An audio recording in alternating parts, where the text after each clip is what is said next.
Morning everyone. जो join कर चुका जय हनुमान जी कर दो। कल हमने डी अरेंजमेंट स्टार्ट किया था, उसके एक क्वेश्चन बचा है, उसको करते हैं फिर आगे बढ़ेंगे।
नहीं, अभी स्टार्ट नहीं किया मैंने, तो स्क्रीन लैग नहीं है, अभी स्क्रीन ऐसी है।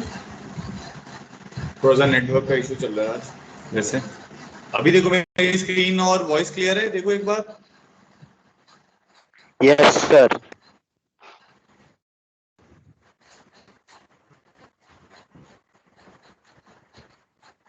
चलो स्टार्ट करते हैं। कल कितने क्वेश्चन हो गए थे एक बार बताना मुझे बेटा, नंबर बताना। लास्ट क्वेश्चन का नंबर क्या था, चैट बॉक्स में लिखो।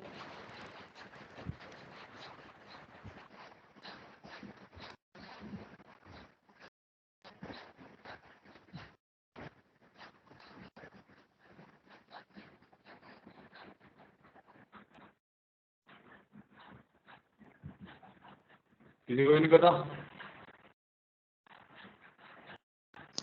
सर 119 119 119 हो चुके हैं मतलब, है ना। चलो ये 120 है इसका मतलब, ठीक है। चलो 120 देखो, जेई का प्रॉब्लम है ये। 6 cards and 6 envelopes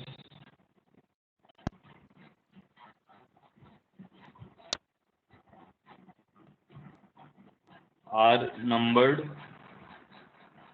1 2 3 4 5 6, and cards are to be placed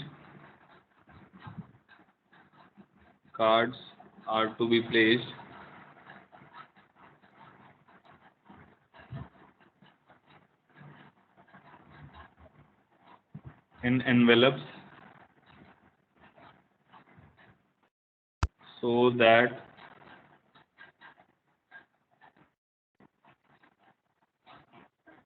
each envelope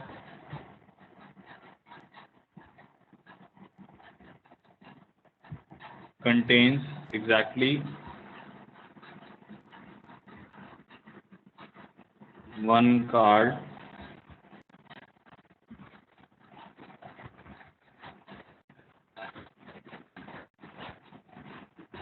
and no card is placed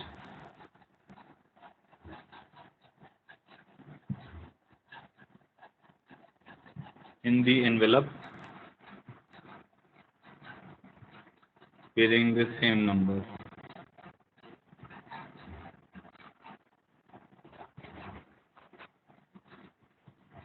And moreover,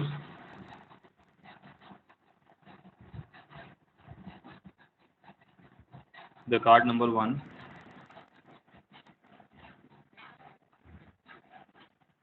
is always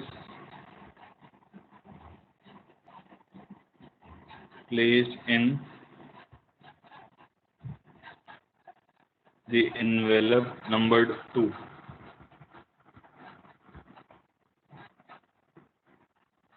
Then the number of ways it can be done is,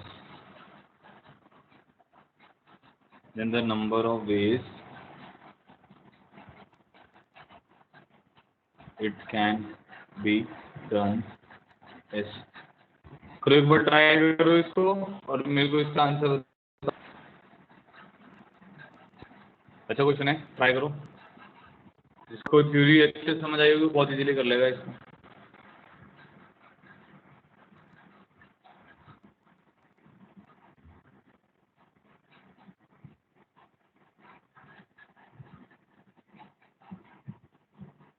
Six cards and six envelopes are numbered, and cards are to be placed in the envelope so that each envelope contain exactly one card, and no card is placed, मतलब वो अपने correct envelope में नहीं जाएंगे, इसका कहने का मतलब है। Moreover, the card number 1 is always placed in the envelope number 2. Then the number of ways it can be done is.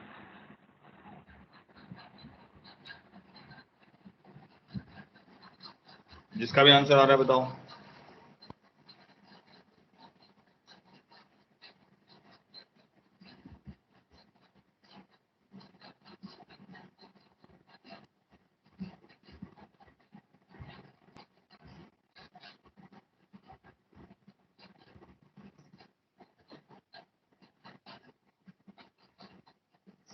Sir D544। नहीं,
और बताओ भाई, और किसी का आंसर नहीं आया?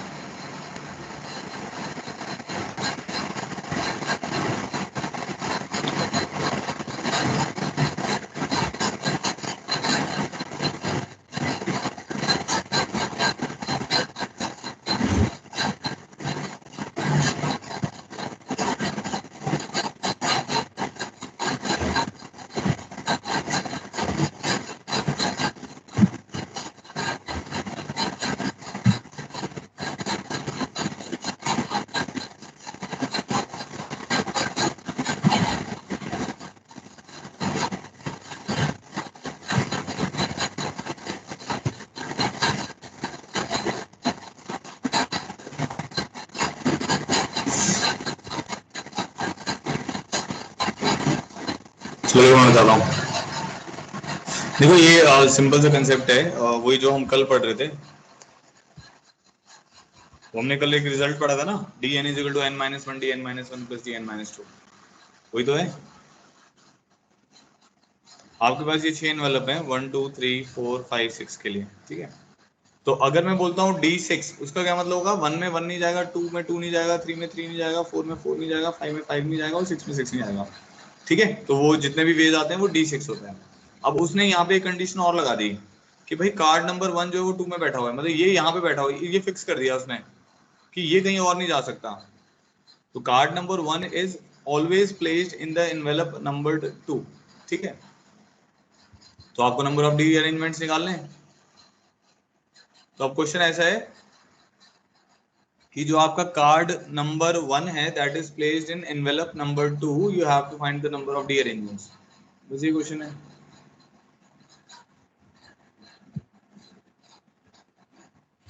45। अब आप क्या करोगे?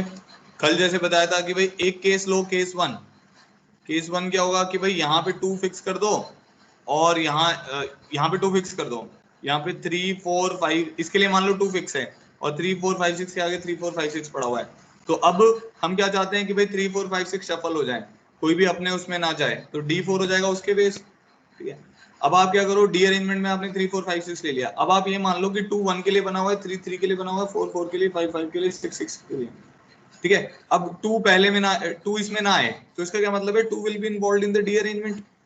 अब एक केस ले लिया कि 2 1 में बैठा होगा, एक केस ले लिया कि 2 1 में नहीं बैठेगा। जब 2 1 में नहीं बैठेगा तो क्या होगा, वो D5 अरेंजमेंट्स हो जाएंगे।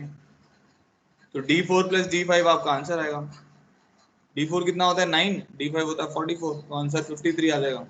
तो 53 इज द आंसर।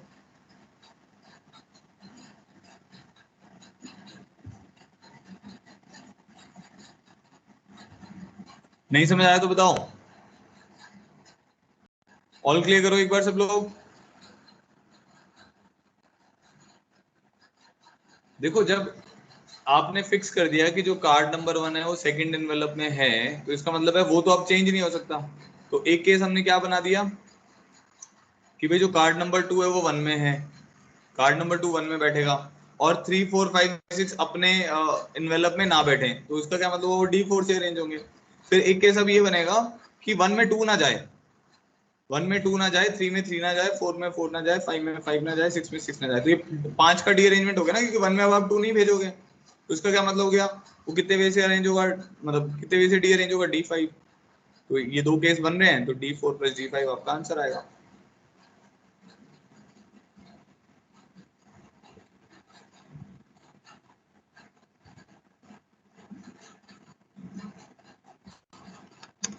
अब किस किस को नहीं समझ आया, मैं फिर एक्सप्लेन करता हूँ, बताओ एक बार।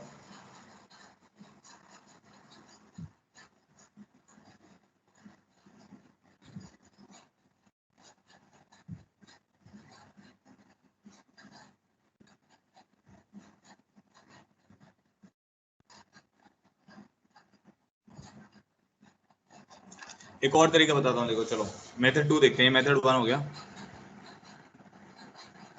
एक बार दोबारा से सुनो मेथड 1, ठीक है। देखो अब आप ये मान लो कि अपने पास 6 इन्वेलप थे और उनके 6 करस्पॉन्डिंग लेटर्स हैं। तो उसने ये बोल दिया कि भाई जो फर्स्ट लेटर है दैट इज इन इन्वेलप 2।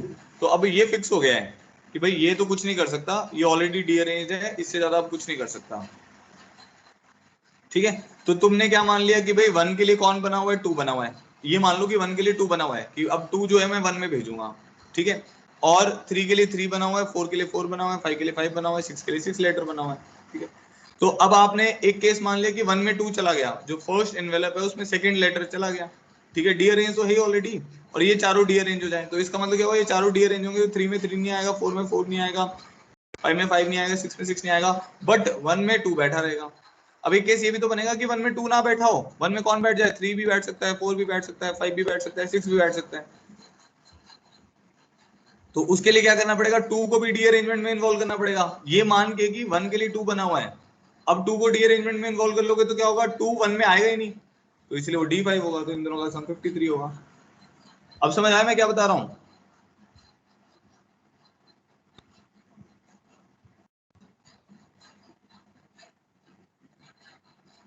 अच्छा आप दूसरा केस देखो।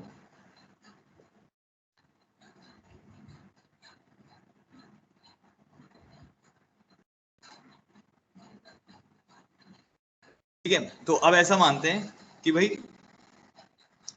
टोटल मेरे पास D6 है। D6 क्या बताएंगे मुझे कि भाई 1 में कभी भी 1 ना आए, 2 में कभी भी 2 ना आए, 3 में कभी भी 3 ना आए, 4 में कभी भी 4 ना आए, 5 में कभी 5 ना आए, 6 में सबके सब डी अरेंज हो गए, तो वो D6 है। ठीक है, अब D6 में हमारे पास कितने केसेस हैं देखना। पहला केस है केस 1 कि कार्ड 1 इज इन एनवेलप 2। ठीक है, कार्ड 2 तो आ ही नहीं सकता, D6 का क्या मतलब होता है, डी अरेंज कर रहे हो। Card 3 is in envelope 2, card 4 is in envelope 2, card 5 is in envelope 2, card 6 is in envelope 2। भाई D6 का क्या मतलब होगा, 6 के 6 डी अरेंज हो गए।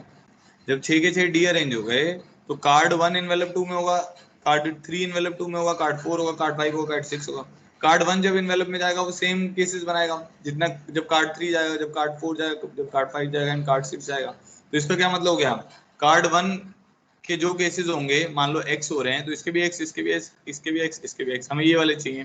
तो कार्ड 1 जब इन्वेलप 2 में होगा उसके कितने वेज आ जाएंगे, d6 डिवाइडेड बाय 5, और d6 डिवाइडेड बाय 5 तो ये आपने कल रिलेशन पढ़ा ही था, d6 is equal to 5 times of d4 plus d5, ये तो कल आपने पढ़ा ही हुआ है।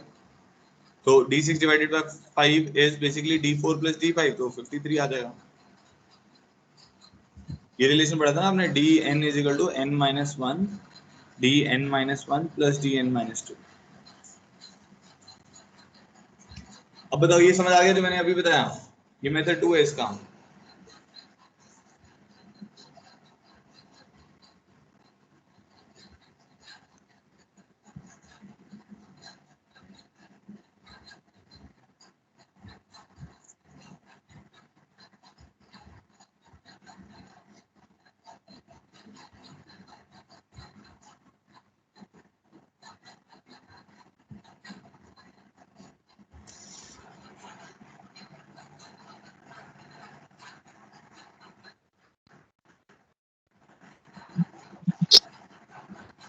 सबको क्लियर है यहाँ तक?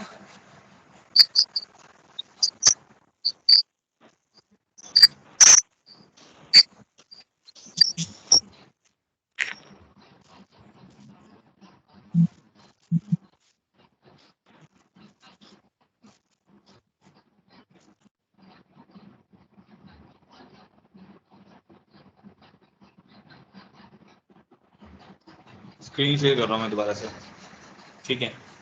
चलो अभी तक क्लियर है सबको? रेगुलरली चैट बॉक्स में लिखते रहो तो वहां से मुझे पता चल रहा है। आगे बढ़ते हैं, हम नेक्स्ट टॉपिक पे आते हैं। तो ये हो गया हमारा डी अरेंजमेंट, ठीक है? तो ये जेई का प्रॉब्लम था, अच्छा प्रॉब्लम था, मैं बता रहा था जैसे वो डीएन वाले रिलेशन पर डिपेंडेंट है। नेक्स्ट आते हैं, next topic is exponent of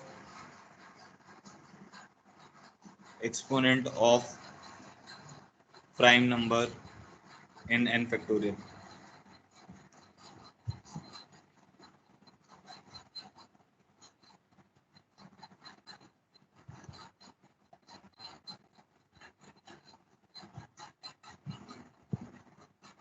ठीक है, अच्छा इसका क्या मतलब है अब वो देखते हैं, तो इसको भी एक प्रॉब्लम के थ्रू समझते हैं। So this was problem number 120, problem 121।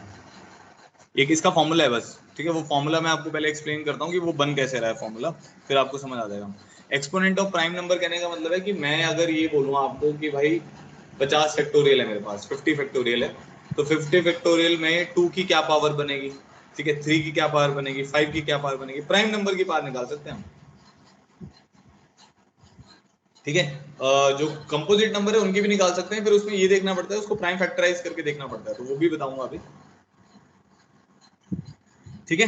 तो अब मेरा क्वेश्चन क्या है कि भाई मेरे को क्या करना है, कोई भी एक प्राइम नंबर है उसका ये देखना है कि n फैक्टोरियल में उसकी क्या पावर बनेगी। तो अभी एक एग्जांपल करते हैं ना, उससे आपको आइडिया लग जाएगा। सो फाइंड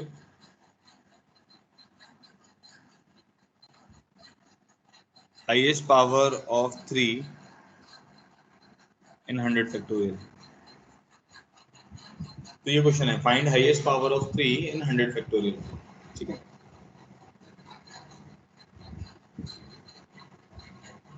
तो मेरा ये कंसर्न है कि 100 फैक्टोरियल में 3 की कितनी पावर आएगी। तो करते हैं, मैंने लिखा 100 फैक्टोरियल क्या होता है, 100 into 99 into 98 into 97 into 96 into so on to 6 into 5 into 4 into 3 into 2 into 1, ऐसे लिख दिया, क्योंकि 100 फैक्टोरियल इसी के बराबर होता है, ये लिख दिया मैंने। अब इसमें मैं क्या करूंगा, मैं मेरे को ये फाइंड करना है कि 3 की कितनी पावर आ रही है। तो अगर आप ऐसा फाइंड आउट करने लग जाओगे ना, देखो ध्यान से, कि भाई यहाँ पे तो 3 की कितनी पावर आ रही है, 9 इंटू 11, तो 3 की पावर 2 आ रही है, अच्छा इसमें 3 की पावर इतनी आ रही है, तो थोड़ा मुश्किल होगा। तो हम कैसे करेंगे देखना आप सब लोग ध्यान से, हम एक एक 3 की पावर कॉमन निकालेंगे, हर एक टर्म में से एक 3 की पावर कॉमन निकालोगे ना तो एक पैटर्न बनेगा, देखना।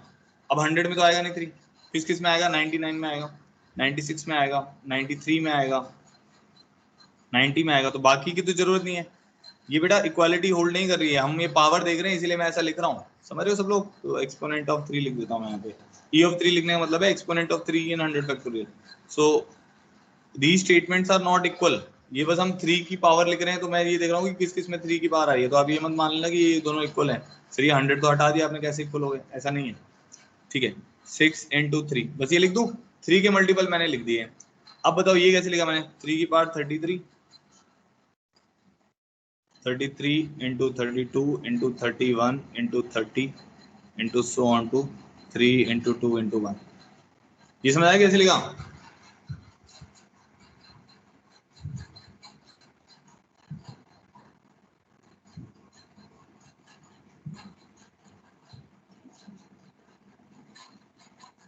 समझ आ गया होगा सबको? यहाँ पे 3 की एक पावर है, यहाँ पे 3 इंटू 2 है, ऐसे 3 इंटू 3 आएगा, 3 इंटू 4 आएगा, तो मैंने एक एक 3 की पावर निकाल ली, तो टोटल कितनी पावर हो गई 3 की? 33 हो गई। ठीक है, अब ये जो वैल्यू है, ये बेसिकली जो 33 वैल्यू आ रही है ना, 100/3 से भी आ रही है। 100/3 कितना होता है? देखो 100/3 कितना होगा, उसका ग्रेटेस्ट इंटीजर, तो बनेगा 33.33। उसका ग्रेटेस्ट इंटीजर लोगे मतलब जिंट लोगे, तो जिंट उसकी इंटीजर वैल्यू देता है जो उससे छोटी, वो 33 आ जाएगी। तो 100 डिवाइडेड बाय 3 से आपके पास 33 मिलेगा। ठीक है जी। अब फिर मैंने क्या किया, अब नेक्स्ट स्टेप पे देखो मैं क्या कर रहा हूँ, 3 की पावर 33 तो मेरे को चाहिए भाई, 3 की पावर ही तो चाहिए। 33 इंटू 30 इंटू 27 ऐसे करते करते 6 इंटू 3 था, फिर मैंने लिख दिया, फिर मैंने 3 वाली टर्म्स लिख दी जिसमें भी 3 के मल्टीपल आएंगे। तो 3 1 जा 3, 3 2 जा 6, 3 11 जा 33।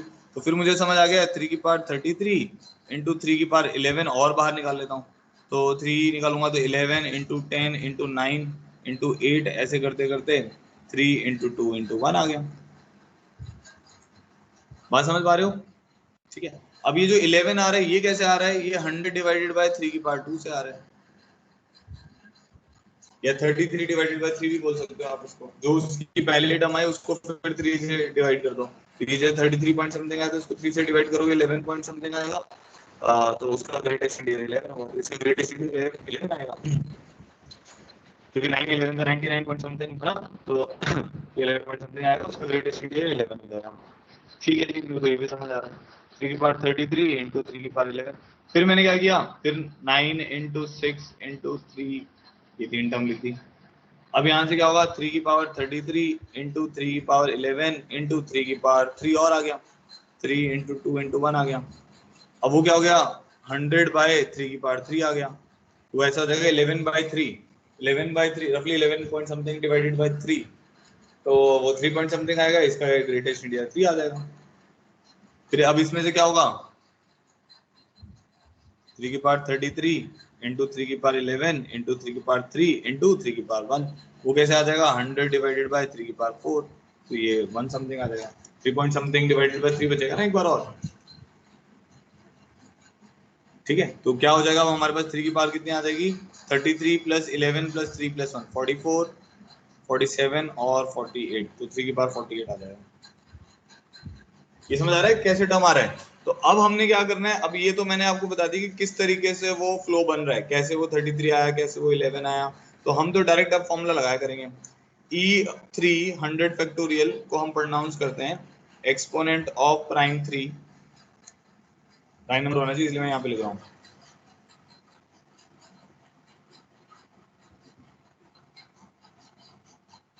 Exponent of prime number 3 in 100 factorial is same as 100/3 plus 100/3 square plus 100/3 cube plus 100/3 4 so on to, जब तक वो जीरो नहीं हो जाता। तो ये सारे जिंट हैं। This is greatest integer. Greatest integer क्या होता था, ये 2.1 है उसका ग्रेटेस्ट इंटीजर 2, उससे जस्ट छोटा इंटीजर 2.9 का ग्रेटेस्ट इंटीजर 2, 2 का ग्रेटेस्ट इंटीजर 2। ठीक है, तो 100/3 का ग्रेटेस्ट इंटीजर आएगा 33, फिर एक बार और 3 से डिवाइड करो 11, इसको ही डिवाइड जो आगे करते वही तो बात है, 100/3 को एक बार और 3 से डिवाइड करोगे तो 11 ही तो आएगा, क्योंकि 33 पॉइंट समथिंग आएगा, 11 पॉइंट समथिंग आएगा, उसका ग्रेटेस्ट इंटीजर 11, फिर 11 को 3 से डिवाइड करोगे तो कितना है 3 पॉइंट समथिंग, उसका ग्रेटेस्ट इंटीजर 3, इंटीग्रल पार्ट मतलब 3 को फिर 3 से डिवाइड करोगे 1, 1 को 3 से डिवाइड करोगे पॉइंट समथिंग, उसका ग्रेटेस्ट इंटीजर 0, इसके आगे वो सब 0 ही होता रहेगा, तो ये वैल्यू कितनी आ जाएगी 48। अब बताओ भाई किसी को कोई कंफ्यूजन, तो ये फॉर्मूला आपको ध्यान रखना है।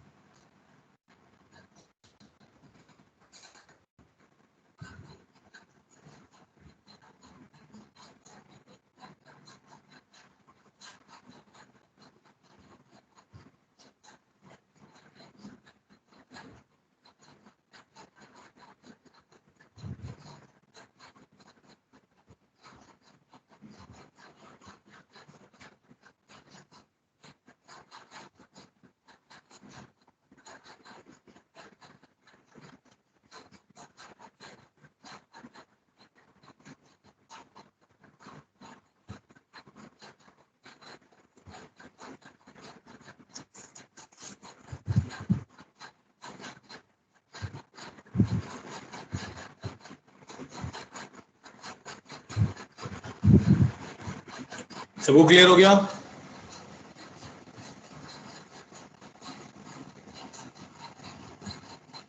ठीक है, चलो बहुत बढ़िया, आगे बढ़ते हैं। अब एक क्वेश्चन खुद से ट्राई करो, देखते हैं कौन दिमाग लगा के कर पाता है। ये एक स्टेप फर्दर है इससे, ठीक है? उसमें प्राइम नंबर नहीं है बेसिकली। 122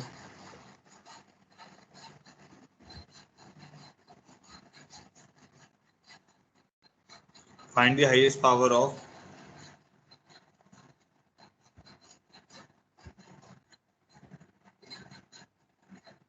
10 इन 120 फैक्टोरियल। ठीक है, इस क्वेश्चन को ऐसे भी लिखा जा सकता है, देखो जितनी भी 10 की पावर होती है उतने जीरोज आ जाते हैं किसी भी नंबर के पीछे ना। जैसे मान लो मैं बोलता हूँ 10 की पावर 2 है, तो जैसे 300 है तो हम क्या लिखते हैं 3 इंटू 10 की पावर 2। ठीक है, 7000 है तो हम लिखते हैं 7 इंटू 10 की power 3। So highest power of 10 जो भी आएगी वो क्या डिनोट करेगा कि कितने ट्रेलिंग जीरोज आ रहे हैं किसी भी नंबर के पीछे। मतलब कोई एक नंबर है जैसे 1 2 3, उसके पीछे कितने जीरोज आ रहे हैं, उसको ट्रेलिंग जीरोज बोलते हैं। So this question can also be put up as number of trailing zeros, number of trailing zeros in 120 factorial. बात समझ आ गई? एक ही मतलब एक ही क्वेश्चन है, उसको दो बार लिखा हुआ है। तो एक बार ये ट्राई करो और आंसर बताओ मेरे को जल्दी से चैट बॉक्स में।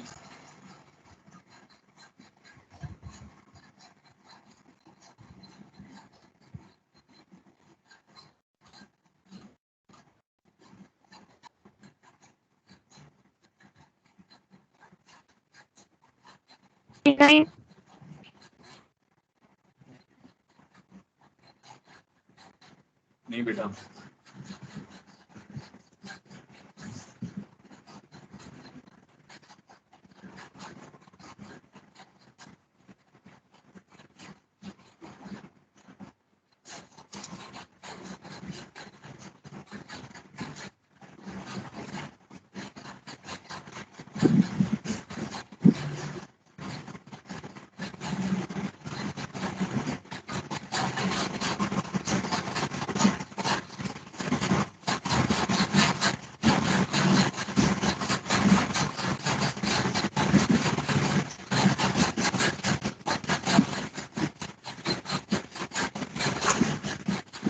इसका भी आंसर आ रहा है, चैट बॉक्स में लिखो।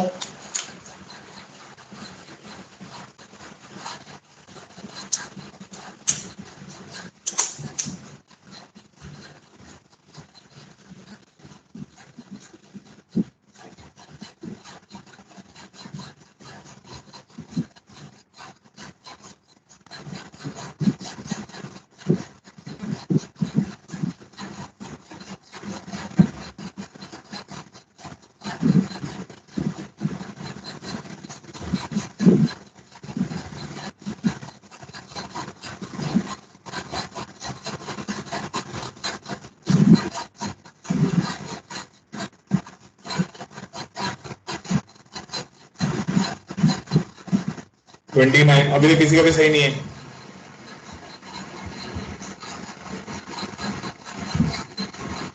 अबे 10 से तो डिवाइड ही नहीं कर सकते ना, तुम 10 से क्यों डिवाइड कर रहे हो, मुझे ये समझ नहीं आ रहा है।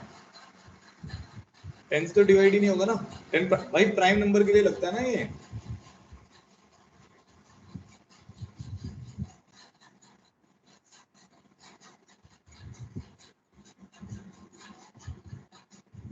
ट्वेंटी नाइन के आसपास ही है, 28 है। हाँ, 28 इज द राइट आंसर। देखो आपको क्या करना था, अब जैसे आपको पता है 10 बनाना है, तो 2 की पावर मान लो 7 आ रहा है, तो 5 की पावर 3 आ रहा है, तो कितने 10 बनेंगे? 10 की पावर 3 तो बनेंगे, बाकी 2 की पावर 4 बचे रह जाएंगे। ठीक है, अब किसी भी फैक्टोरियल में 2 की तो ज्यादा पावर होगी ना, 5 की कम पावर होगी। इतना दिमाग में आती है बात। भाई कोई भी फैक्टोरियल ले लो आप, मान लो आपने 7 फैक्टोरियल ले लिया, देखना एक बार, 7 into 6 into 5 into 4 into 3 into 2 into 1। ठीक है, 2 की कितनी पावर आ गई इसमें? एक यहाँ पे 2 आ गया, 2 यहाँ पे आ गए, 3 हो गए और एक, तो 2 की पावर 4 है, जबकि 5 की एक ही पावर आई है। तो हमेशा इसकी पावर मैटर करेगी जो बड़ा नंबर है, क्योंकि उसकी पावर कम होगी। समझते हो? तो मैं क्या चेक कर लूं, 2 की चेक करूं कि 5 की चेक करूं? 5 की चेक कर लूंगा, क्योंकि 2 की तो 5 से ज्यादा ही आएगी ना। तो आप क्या करो, 120 फैक्टोरियल में 5 का पावर चेक कर लो। तो कैसे निकालोगे? 120 डिवाइडेड बाय 5 का जेंट, प्लस 120 डिवाइडेड बाय 5 स्क्वायर का जेंट, प्लस 120 डिवाइडेड बाय 5 क्यूब का जेंट, प्लस सो ऑन। तो ये कितना हो गया 5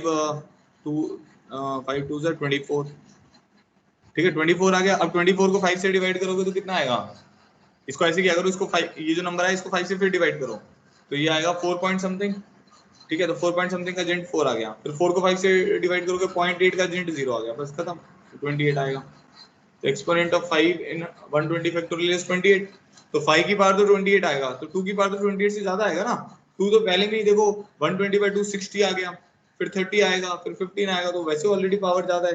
तो exponent of 10 in 120 factorial is also 28, तो इसका आंसर आएगा 28। तो कितने जीरोस होंगे इस नंबर के एंड में, 28 जीरोस होंगे। ठीक है जी, ऑल क्लियर कर दो एक बार सब लोग, फिर आगे बढ़ते हैं। तो exponent of prime in factorial,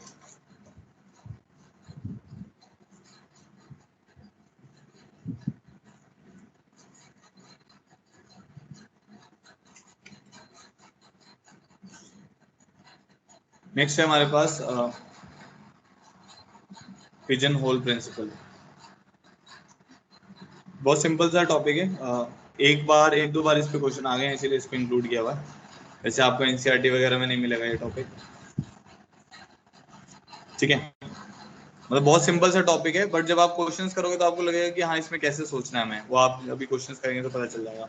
ठीक है, तो पहले मैं इसकी स्टेटमेंट्स लिख देता हूँ। आपको स्टेटमेंट पढ़ के तो लगेगा बहुत ऑब्वियस सी चीज है, बट जब आप क्वेश्चंस करने जाओगे ना तो आपको थोड़ा सोचना पड़ेगा, तो इसलिए ध्यान से सुनिएगा। The truth of the following statement is obvious.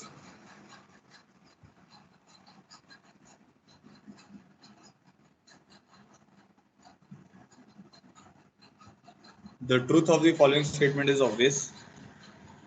If 4 pigeons fly into 3 pigeon holes,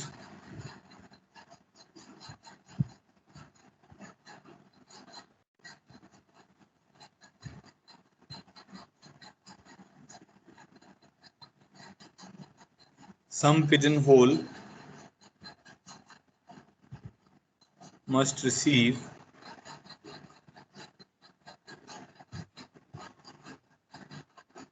at least 2 pigeons. बड़ी सिंपल सी बात है, ठीक है, कॉमन सेंस है ये। भाई मान लो आपके पास 3 पिंजरे हैं जिसमें आपके पिजन जाएंगे, पिजन मतलब कबूतर, ठीक है। तो आपके पास 3 पिंजरे हैं जिसमें 4 कबूतर जाने हैं। अब जो कबूतर है उनको पिंजरों में जाना ही पड़ेगा, ऐसा नहीं है कि वो कहीं बाहर चला गया, ऐसा नहीं है। तो वो फ्लाई करेगा, फिर फ्लाई करके उसको पिंजरे में आना है मान लो।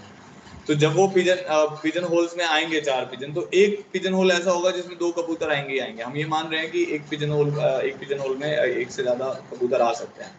तो अंडर समझ आ गई, कॉमन सेंस है यार ये तो, कि भाई 3 पिजन होल पड़े हुए हैं, तो आपके पास 4 कबूतर हैं, तो भाई एक में एक गया, फिर दूसरे में एक गया, फिर तीसरे में एक गया, तो एक बचा रहेगा ना, तो किसी ना किसी में तो जाएगा ही अगर उसको पिजन होल में जाना है।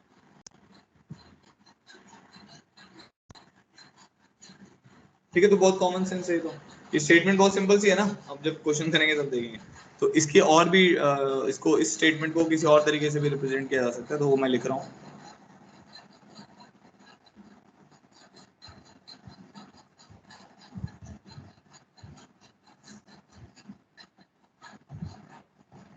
इफ मोर देन, ये भी इसी स्टेटमेंट को एन के टर्म्स में लिख रहा है। If more than N objects are to be distributed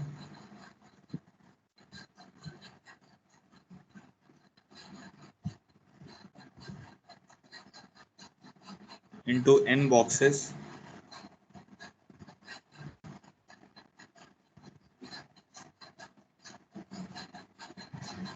then at least one box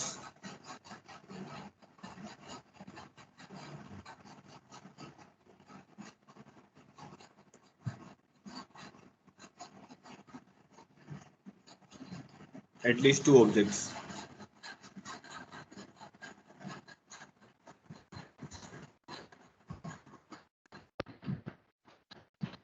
If more than n objects are to be distributed into n boxes, then at least one box must receive at least 2 objects. इसका क्या मतलब हुआ कि भाई मान लो आपके पास 5 boxes हैं, अब आपके पास 5 से ज्यादा ऑब्जेक्ट हैं, तो कम से कम एक डब्बा तो ऐसा होगा, एक बॉक्स तो ऐसा होगा जिसमें 2 ऑब्जेक्ट या 2 से ज्यादा ऑब्जेक्ट जाएंगे।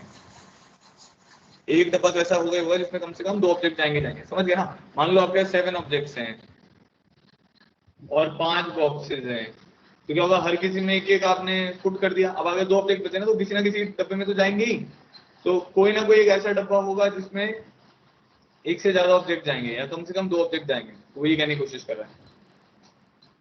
ठीक है जी, सिंपल बात है। Statement 2,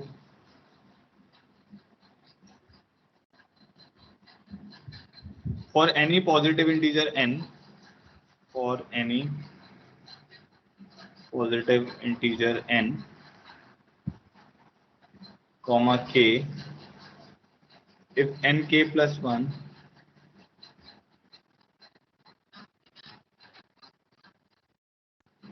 if nk plus 1 or more objects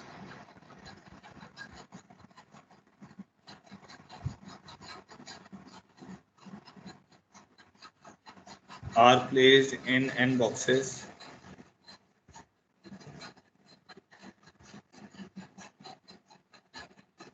then at least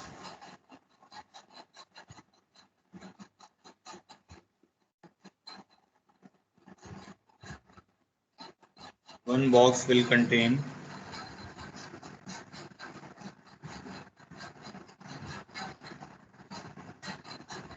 more than k objects.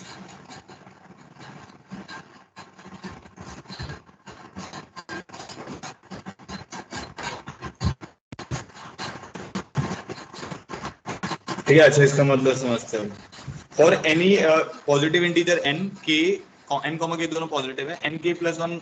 अब मान लो ऐसा है कि हमारे पास, जैसे हम मान लेते हैं n को 3 मान लेते हैं, ठीक है, और k को k ऑब्जेक्ट्स कह रहे हैं ना, तो हम मान लेते हैं 3, n को 3 मान लेते हैं और से k को 4 मान लेते हैं।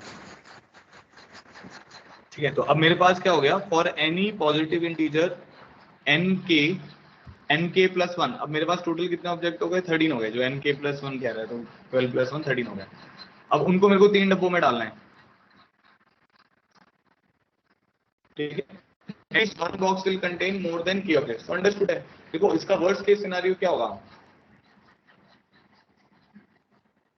वर्स्ट केस सिनेरियो ये होगा कि अब आप क्या चाहते हो कि भाई एक डब्बे में कैसे ज्यादा ऑब्जेक्ट जाएंगे। तो मान लो आपने इसमें एक भेजा, इसमें एक भेजा और इसमें 11 भेज दिया, तो कोई दिक्कत ही नहीं है भाई, एक डब्बे में 4 से ज्यादा ऑब्जेक्ट तो जा ही रहे हैं। आपने इसमें 2 भेजे, इसमें 2 भेजे, टोटल 13 है, इसमें 9 भेजे, तो कोई भी दिक्कत नहीं आपको। इसमें 3 भेजे, इसमें 3 भेजे, इसमें 7 भेजे, कोई दिक्कत ही नहीं है। 4 भेजे, 4 भेजे, इसमें कितने भेजने में पड़ेंगे, 5 भेजने पड़ेंगे। अब आप उससे ज्यादा भेज ही नहीं पाओगे। ऐसा 5 5 ऐसे भेज पाओगे, 5 5, हाँ ये भी भेज सकते हैं, 5 5 3। तो कहने का मतलब तो क्या हो गया कि भाई एक डब्बा ऐसा एग्जिस्ट हमेशा ही करेगा जिसमें 4 से ज्यादा ऑब्जेक्ट आएंगे। देखो इधर ये आ गए, तो इधर 2 आ गए। समझ आ रही है बात? तो एक डब्बा ऐसा एग्जिस्ट करेगा ही करेगा जिसमें 4 से ज्यादा ऑब्जेक्ट आएंगे ही आएंगे। तो वो ये बताने की कोशिश कर रहा है। अब बताओ भाई, यहां तक क्लियर हुआ कि नहीं क्लियर हुआ?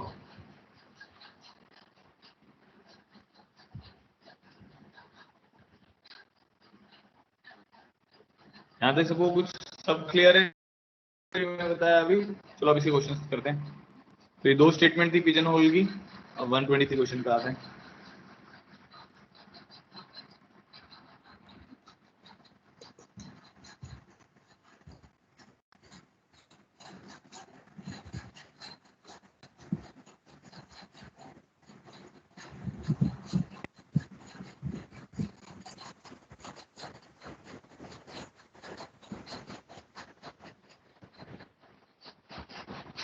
चलो देखो, अ बॉक्स कंटेन, कुछ क्वेश्चन सिंपल होंगे, कुछ थोड़े अच्छे भी होंगे। तो सुनो, अ box contain 3 pair of socks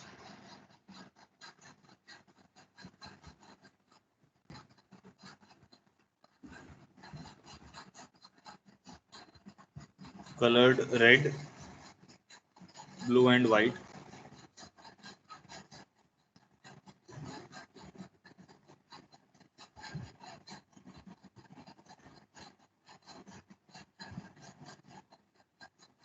Suppose Arjun take out socks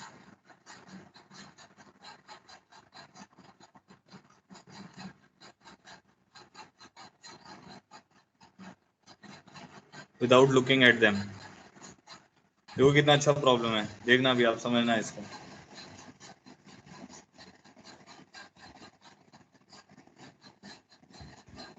How many socks must he take out in order to be sure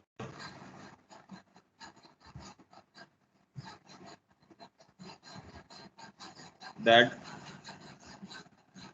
they will include a matching pair? करो इसका आंसर, करो पहले चैट बॉक्स में लिखो.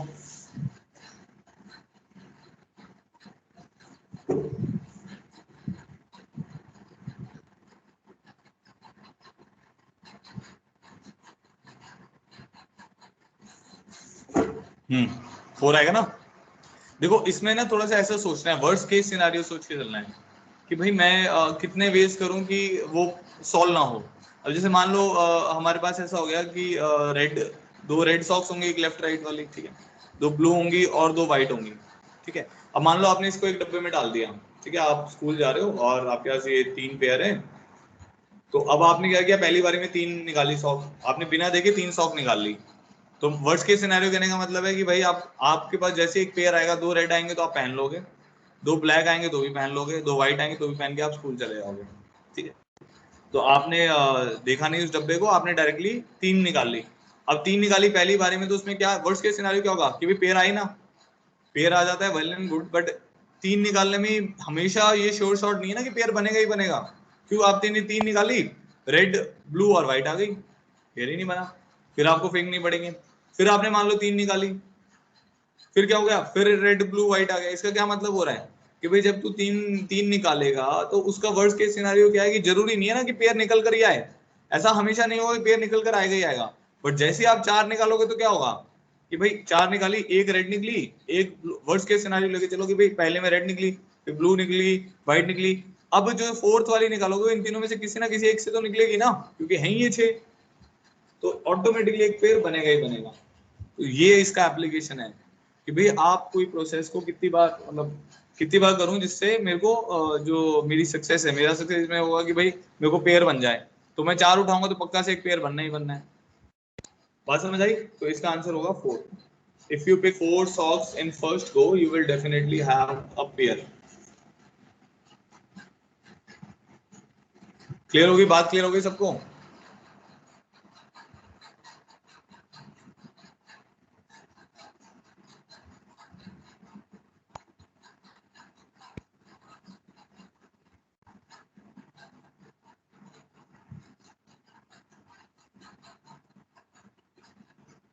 ठीक है जी, next question पे आते हैं.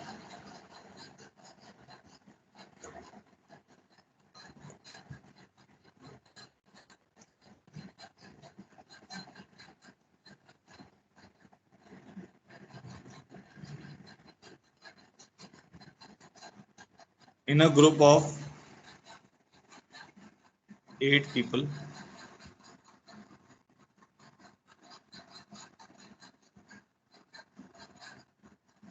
at least 2 people, in a group of 8 people, at least 2 people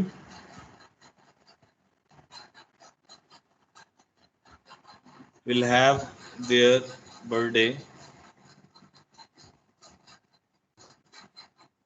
on the same day of the week.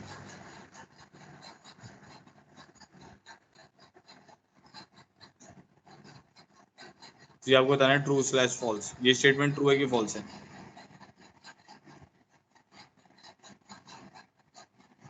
ध्यान से पढ़ो, अंग्रेजी समझ आनी चाहिए तो फिर उसके बाद आप आंसर कर पाओगे.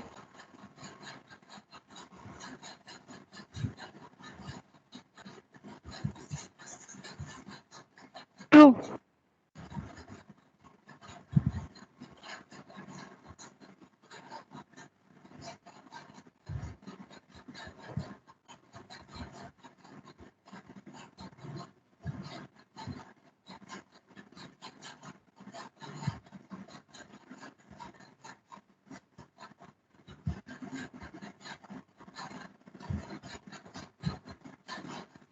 ट्रू स्टेटमेंट है भाई। अब 8 लोग हैं, ठीक है, अब इसको थोड़ा ऐसे सोचो, 8 लोग हैं, हम ये चाहते हैं कि भाई 2 लोग का बर्थडे एक ही दिन आ जाए। तो मान लो पहले वाले बच्चे का बर्थडे मंडे को आ गया, दूसरे वाले का मंडे को आ गया, तो फिर तो कोई दिक्कत ही नहीं हुई ना, फिर तो ठीक है, एकदम ही सही स्टेटमेंट है। बट हम क्या मान के चलेंगे वर्स्ट केस सिनेरियो, कि भाई जो लोग हैं सबका अलग अलग बनाओ। तो person 1, person 2, person 3, person 4, person 5, person 6, person 7, person 8, ठीक है। हम मानते हैं कि भाई सबका बर्थडे अलग अलग दिन आए, तो क्या होगा, इसका मंडे को आएगा, इसका ट्यूसडे को आएगा, इसका वेडनेसडे को आएगा, इसका थर्सडे को आएगा, इसका फ्राइडे को आएगा, इसका सैटरडे को आएगा, इसका संडे को आएगा। अब 8वां जो बंदा बच्चा है उसका कहीं ना कहीं तो आएगा ही, या तो मंडे को आ जाएगा, या ट्यूसडे को आएगा, या वेडनेसडे को आएगा, या अब टिल संडे तक आएगा। तो कहने का क्या मतलब है कि भाई अगर 8 लोग हैं तो पक्का से 2 लोग का बर्थडे एक दिन तो फॉल करेगा ही करेगा, मतलब same day of the week की बात कर रहा है, समझ गए। तो इसीलिए दिस स्टेटमेंट इज ट्रू।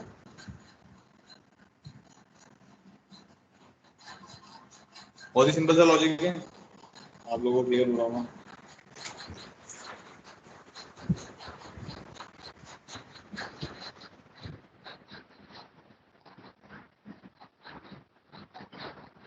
एक और ट्रू फॉल्स स्टेटमेंट है,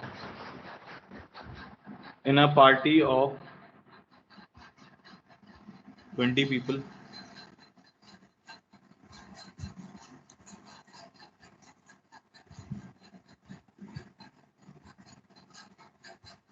there are 2 people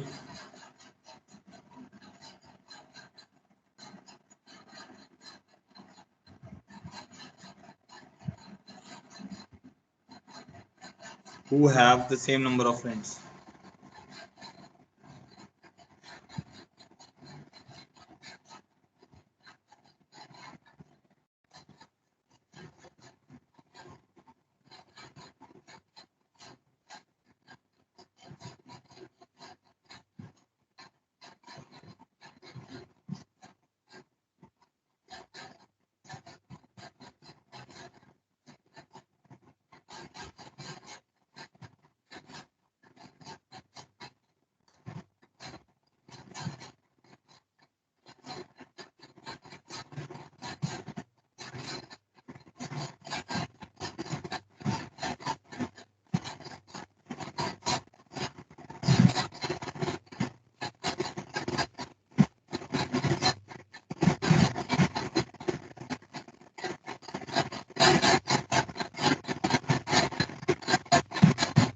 इसका आंसर बताओ भाई, ट्रू और फॉल्स।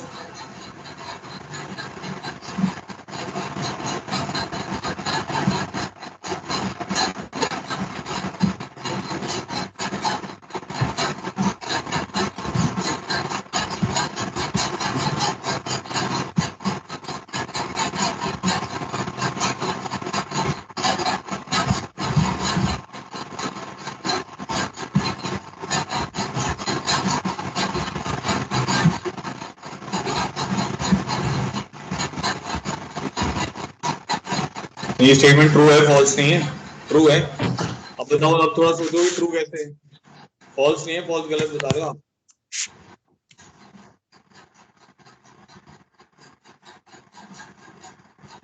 ट्रू स्टेटमेंट है ये।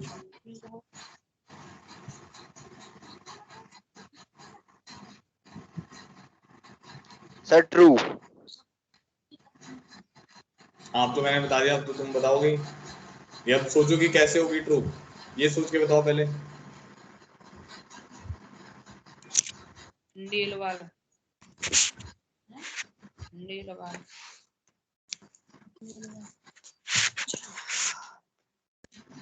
माइक बंद करो बेटा अपना।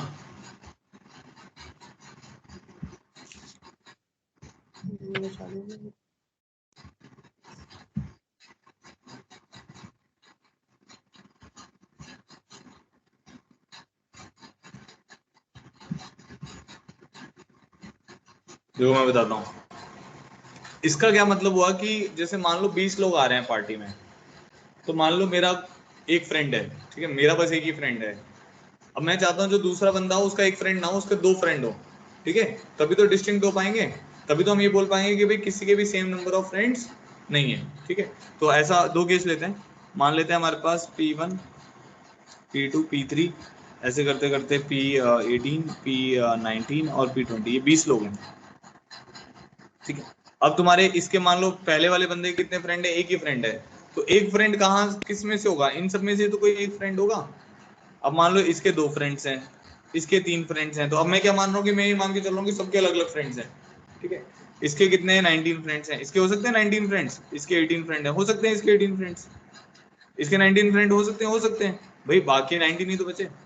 अब इसके कितने होंगे, इसके 20 फ्रेंड्स नहीं हो सकते। तो पहले वाले के एक फ्रेंड हुए, दूसरे वाले के 2 हुए, तीसरे वाले के 3 हुए, ऐसे 19 के करते करते 19 हुए। अब 20th वाले के 20 फ्रेंड हो ही नहीं सकते भाई, टोटल लोग ही 20 हैं। अब 20th वाले के कितने मैक्सिमम फ्रेंड हो सकते हैं, या तो 19 होंगे। अब इसके देखो, आप इसके फ्रेंड देख लो, या तो इसके 19 फ्रेंड्स होंगे, बाकी के 19, या 18 होंगे, या 17 होंगे, या 16 होंगे। ऐसे करते करते 0 हो नहीं सकते, क्योंकि आपने मान लिया कि भाई कम से कम फ्रेंड जो है 1 पॉसिबल है, तो या तो 1 होंगे।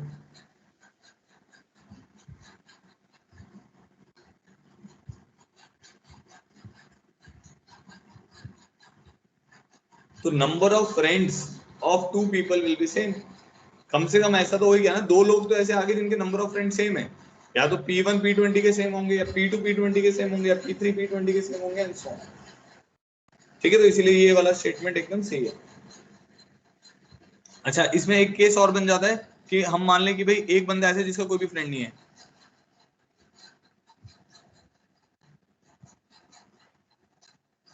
एक बंदा ऐसा है जिसका कोई भी फ्रेंड नहीं है, मान लो इसके 0 फ्रेंड्स हैं। ठीक है जी, इसके 0 फ्रेंड है, इसके 1 मान लिए हमने, इसके 2 मान लिए, सबके अलग अलग मान रहे हैं, इसके 3 मान लिए। तो अब इसके बाद 18 आ जाएगा, यहाँ पे 18 के 18 फ्रेंड मान लिए। अब 19 के 19 फ्रेंड नहीं हो सकते।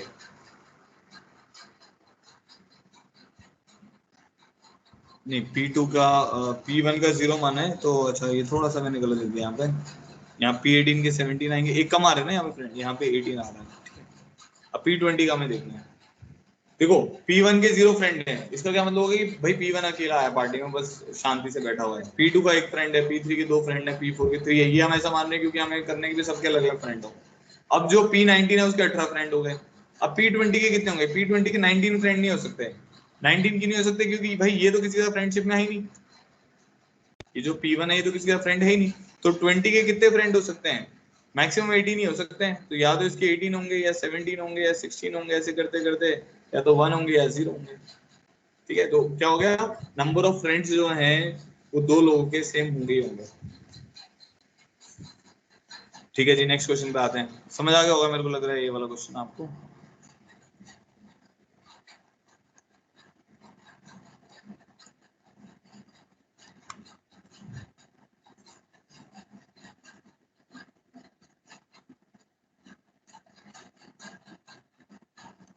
Given 10 French books,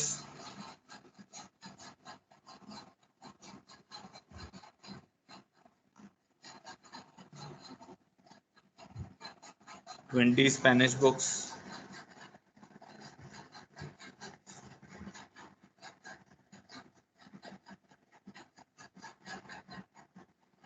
8 German books, 15 Russian books,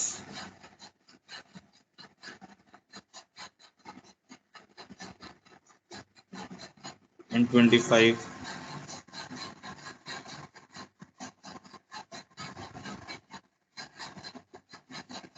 Italian books.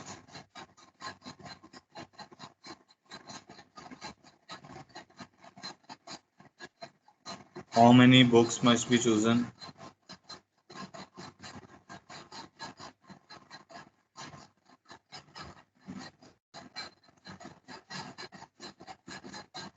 to guarantee that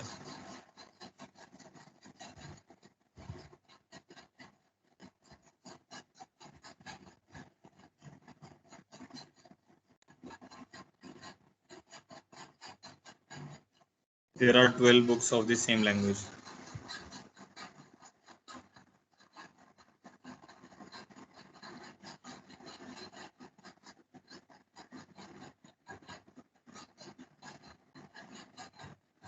आपको देखना वर्स्ट केस सिनेरियो कि भाई मैं बुक्स निकालूं और उसमें 12 बुक्स सेम लैंग्वेज की आ जानी चाहिए। तो कितनी बुक्स निकालूं कि मेरी 12 बुक्स सेम लैंग्वेज की आ जाएं?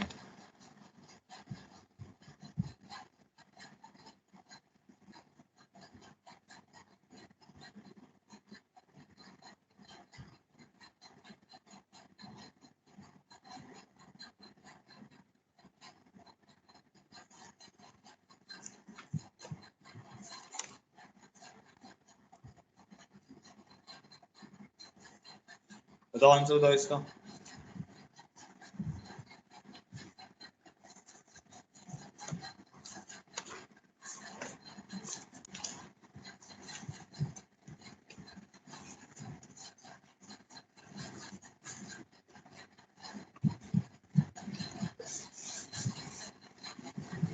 नहीं,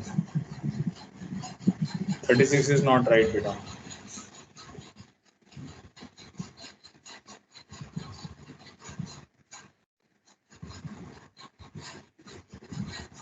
आपको वर्स्ट केस सोच के चलना है कि मैं इतनी बुक निकालूंगा तो पक्का से 12 तो एक लैंग्वेज की निकलेंगे ही निकलेंगे। अभी तक किसी का भी सही नहीं है।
Fifty two is the right answer. Priyanshu का आ गया है, प्रियांशु गोयल।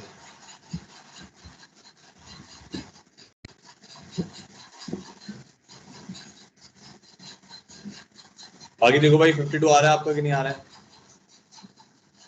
नहीं आ रहा है तो आप कुछ गलत सोच रहे हो।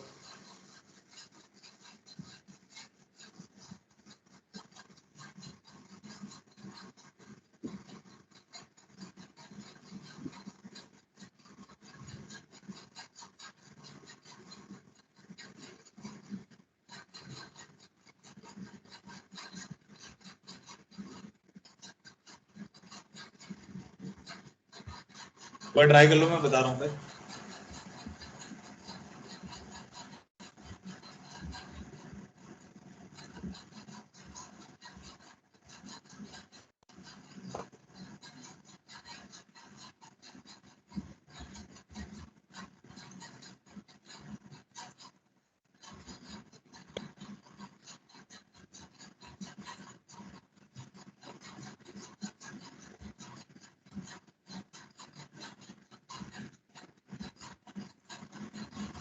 आ गया 52। नहीं मैं बता रहा हूँ बेटा, देखो देखो आप अगर वैसे सोचो कि 10 फ्रेंच बुक्स हमने निकाल ली, ठीक है, 8 जर्मन बुक्स निकाल ली, ठीक है, तो ये तो अब ये 18 का तो कोई यूज ही नहीं है ना। ये 18 तो मान लो आप निकाल रहे हो, 18 बुक्स निकाली, उसमें ये दोनों निकलेगी तो हमारा पर्पस ही सॉल्व नहीं हो रहा।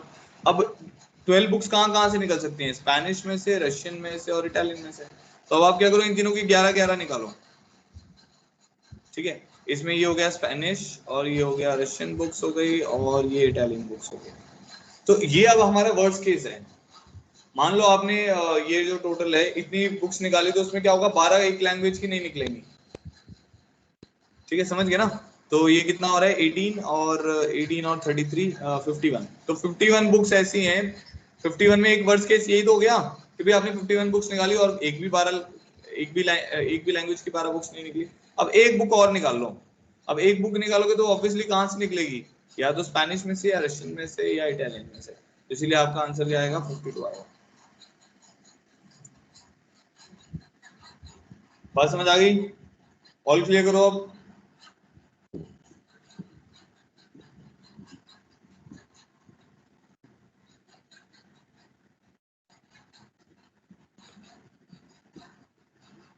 तो इसमें ना पिजन होल प्रिंसिपल में आपको वर्ड्स केस सोच के चलना है कि भाई इतना करने पर तो ये मतलब एकदम श्योर शॉट हो जाएगा।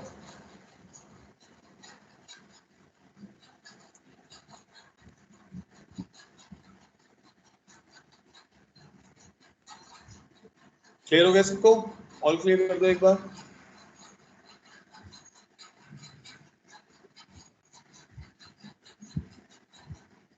अच्छा, अब इसका नया टॉपिक बचा हुआ है, 2 टॉपिक और बचे हैं, मिसलेनियस प्रॉब्लम्स वाले और सबसेट वाला है, तो वो हम मतलब टेस्ट के बाद ही करेंगे, उसमें टेस्ट में उसका कोई क्वेश्चन नहीं है। ठीक है, आज के लिए मैं इतना ही कर रहा हूँ। अभी मैं 1-2 अनाउंसमेंट कर रहा हूँ, वो ध्यान से सुन लो। टेस्ट के बारे में आप सबको क्लियर है ऑलरेडी, 20 न्यूमेरिकल टाइप क्वेश्चन है। ठीक है, चीटिंग करने की कोशिश मत करना, मुझे पता चल जाएगा। और ये कंपलसरी है सबके लिए, चाहे वो नया बच्चा है चाहे पुराना बच्चा है, जितना भी उसको आता है उसका पीएनसी का टेस्ट है। कल ही है सुबह इसी क्लास के टाइमिंग पे 9:30 से 11 के टाइमिंग पे। लिंक व्हाट्सएप पे भेज दिया जाएगा, जो नए बच्चे हैं वो सुन लें। व्हाट्सएप पे भी मिल जाएगा आपको, माइक्रोसॉफ्ट टीम पे मिल जाएगा। ठीक है, किसी को डेमो टेस्ट देना है तो मुझे मैसेज कर सकता है। फर्स्ट अनाउंसमेंट ये है। सेकेंड अनाउंसमेंट कि आप लोग, अब क्या हो रहा है ना, बहुत बच्चे मुझे डाउट भेजते हैं, तो जैसे आपकी क्लास भी भेजती है और भी बहुत सारे बच्चे भेजते हैं, तो आपको पैनिक क्रिएट नहीं करना है। अगर आपका डाउट आंसर नहीं हुआ है तो ऐसा नहीं करना है कि भाई मतलब बहुत कुछ हो गया, आपने खाना नहीं खाया, भूख हड़ताल पे चले जाओ, ऐसा कुछ करने की जरूरत नहीं है। एक आधा डाउट अगर रह भी जाता है या मेरे पास कुछ और काम आ जाता है, मैं कभी लेट हो जाता हूँ, तो कुछ पैनिक मत क्रिएट करो, उसको छोड़ दो। जैसे मैं फ्री होऊंगा मैं कर दूंगा। मैं ऑर्डर में चल रहा होता, मान लो जैसे अभी कल के अगर डाउट बचे हुए हैं तो पहले मैं वो आंसर करूंगा, फिर आज के डाउट करूंगा। बट मैं क्या देखता हूँ कि एक तो बच्चे ना टेस्ट के टाइम पे, अब जैसे कल टेस्ट है, आज मेरे को 20 डाउट भेज देगा, तो वो मैं फिर आंसर नहीं करूंगा उस बच्चे का, क्योंकि भाई 2 हफ्ते से वो सो रहा है, रोज एक एक 2-2 डाउट भेजते रहोगे तो आंसर हो जाएगा। अब कल मेरे को भेज रहे हो रात को 11 बजे 5 डाउट भेज रहा है, तो फिर मेरे को बहुत गुस्सा आती है कि भाई पूरे टाइम तो आप सोते रहते हो, टेस्ट के एंड में वैसे ही लोड ज्यादा होता है, टेस्ट भी बनाने होते हैं, बाकी भी पूरी टीम का चेक करना होता है कि भाई कैसा बना है कैसे नहीं बना है, और आप मतलब और, तो ऐसा पैनिक क्रिएट नहीं करना है। अगर अब मैंने आंसर नहीं किया है तो डोंट वरी, जितना आपको आता है उसके हिसाब से आप अपनी प्रिपरेशन करें, मतलब उसमें कुछ गुस्सा होने वाली बात भी नहीं है। वो आपने डिले किया है, मेरी तरफ से डिले नहीं है वो। अब आप सोचोगे कि मैं 12-1 बजे भी बैठ के आंसर करता रहूँ, तो भाई मैं पूरा जो भी मेरा शेड्यूल होता है उसमें मैं बहुत आंसर करता हूँ यार, बहुत बच्चों के करता हूँ, तो कभी भी ऐसा फील मत करें कि मैं आपके क्वेश्चन का आंसर नहीं कर रहा हूँ। ठीक है, उसको आप छोड़ दें, अगर एक आधा डाउट रह गया तो छोड़ दें, क्लास को भी अच्छे से पढ़े, पीएनसी का टेस्ट है आज। अच्छा, एक इवनिंग की क्लास भी हमारी 2 to 3 आई गेस, 2 to 3 में हम पीएनसी को रिवाइज करेंगे। ठीक है, मैंने जैसे लास्ट टाइम बाइनोमियल रिवाइज कराया था, तो नए बच्चे पुराने बच्चे जिसको भी अटेंड करना है वो अटेंड कर सकता है, मैं लिंक व्हाट्सएप ग्रुप में भेज दूंगा। ठीक है, बाकी अगर आपका डाउट आंसर नहीं हो रहा है तो डोंट क्रिएट पैनिक, पीसफुल रहें, आराम से टेस्ट की तैयारी करें, कल टेस्ट में अच्छा परफॉर्मेंस देना है आप लोगों को, कोशिश करें। और जो बच्चा नहीं देगा टेस्ट उसको मैं ब्लॉक करूंगा, उसके 5-6 क्लास मिस कराऊंगा 5-6 दिन। ठीक है, तो प्लीज थोड़े से सीरियस हो जाओ। अब ऑलरेडी हम मतलब हम हमारा हाफ से भी ज्यादा कोर्स हो गया मैथ्स में, इसके बाद हमारा बस कोऑर्डिनेट ज्योमेट्री बचेगा, उसके बाद हम 12th स्टार्ट कर देंगे। ठीक है, तो पैनिक क्रिएट नहीं करना है। जो नए बच्चे हैं उनका जो भी ट्रिग्नोमेट्री वगैरह चल रहा है उसको साइड बाय साइड लेते चलो और पीएनसी पे फोकस करो टेस्ट के लिए। ठीक है, आज के लिए इतना ही कर रहे हैं क्योंकि नया टॉपिक है, फिर it will take some time, तो मंडे को देखेंगे। कुछ और प्रॉब्लम है आप मुझे कॉल कर सकते हो डाउट के अलावा, और कोशिश करो दिन में भेजो मुझे डाउट ना। आप 12-1 बजे भेजोगे तो मतलब there is very less probability I see your problem, और फिर वो ऐसे ही रह जाता है। कोशिश करो 5-6 ओ क्लॉक तक भेज दो, अगर आ रहा है तो अपने पास रखो, अगले दिन भेज देना। ठीक है, चलो मिलते हैं, हैव अ गुड डे, और अच्छे से तैयारी करनी है, ऑल द बेस्ट। पेपर अच्छे से देना आप लोग, उसके सोल्यूशन आपको कल ही मिल जाएंगे।